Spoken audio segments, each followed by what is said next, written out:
is Sheri H with Behind the Lens. Hey guys, this is Sheri H with Behind the Lens. I'm going to be showing you how to create a PNG to a transparent layer.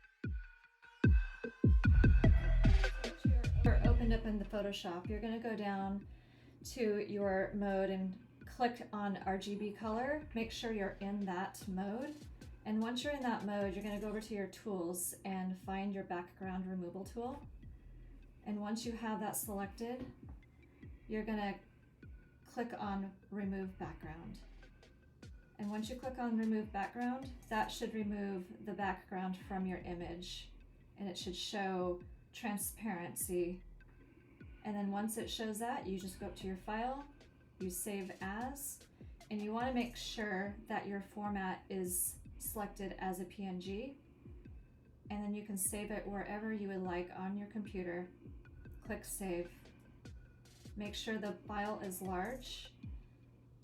Click OK, and you're done.